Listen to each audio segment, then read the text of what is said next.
Hello there and welcome back to another edition of the Hot Lap Classic Remastered. Today we're taking a look at the 1998 Dodge Neon RT, and it's definitely looking very neon-y in its current racing modification. I quite like the Neon's racing mod because it's a bit mental. Comes in all sorts of different colours. I've gone with this one because it's one of the easier ones on the eye.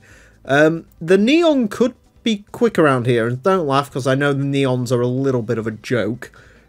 But the statistics on this one aren't bad, and we've seen before, these front-wheel drive cars that don't really share a lot of resemblance to much else in the game, they can be pretty quick, so we'll see how this one gets along. Front-engine front-wheel drive, 287 horsepower, 1,003 kilos of weight. I should mention, this Neon's running the race mod because the other one isn't, because there's two Neons in this game, because you can never have enough Neons.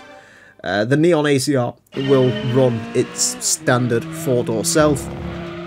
Thanks to GT2 Plus, it does fix one of my biggest complaints about the original Gran Turismo 2, and that's that if you race modded the ACR Neon, which is a 4-door, it would turn into a 2-door, almost like they only intended the RT to originally have the race mod. But GT2 Plus fixes that, which quite frankly is one of the biggest fixes in the entire mod, if you ask me. So we'll see. I actually quite like the Neon in a way. This Neon anyway. The Neon that came after this, the second gen, was an atrocious trash pile of a car. But this sort of first gen Neon, I get it became a bit of a joke later on, but it was nice to see Dodge sort of trying a little bit. At the end of the day, it was just sort of cheap, no nonsense, you know, kick it car, and these did do quite well. They stood up to abuse pretty well, despite the shoddy build quality and the fact that the one person who I know who has owned one of these in real life, he said his caught fire, which isn't ideal really, but yeah, I quite like the little faces as well. They're interesting little cars, these. And of course, they're in Need for Speed Underground, which adds to the cool factor of the first gen Neon. And I think this game and Underground 1 are the only games I can think that do feature first gen Neons. Everything else just sort of goes towards the SRT4 ACR, which, okay, the SRT4 ACR Neon is a bit mental, but to me, this Neon is cooler. The RT as well. Unfortunately, I can't show you the RT with the racing stripes thanks to this race mod, which is a shame because the racing stripes really make this thing. But yeah, unfortunately,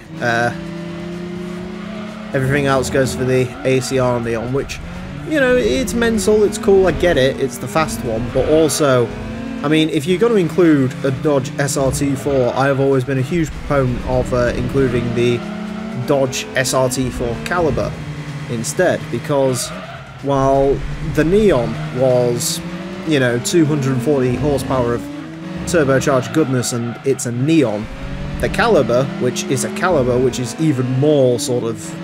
The Caliber was this car, but kind of looking like an SUV and complete trash. That had a 290 horsepower SRT4 version, which I think would be fantastic to drive in a racing game. By fantastic, I mean it'd be an utter car crash, but what a car crash to be involved in. Neon driving, anyways, yeah, I haven't been talking about the Neon. I haven't been talking about it because it's actually really nice to drive. There's not really an awful lot to say about the way this thing drives. It's just very predictable, the lap times are relatively consistent on this thing. Yeah, that's a good car to drive, that. Not quick or particularly impressive. I can see where it's going to go on the leaderboard, and there is a big gaggle of cars in that area, but it's not bad. It's not bad. It's definitely not bad. That is the way to describe it. And I think in terms of getting the optimum lap time out of it, maybe that third sector could have been marginally quicker, but I don't think there's much more to give out of it. 31 1.164 will put that in to 46th place. It is marginally quicker than a lot of the front-wheel drive saloon cars we've had, which that's on this relatively comparable, so that's quite good. Beaten out very slightly by the Chrysler Phaeton, which, considering this was the runt of the litter of the Chrysler pack, and that was supposed to be the big flagship saloon, I guess that's about right.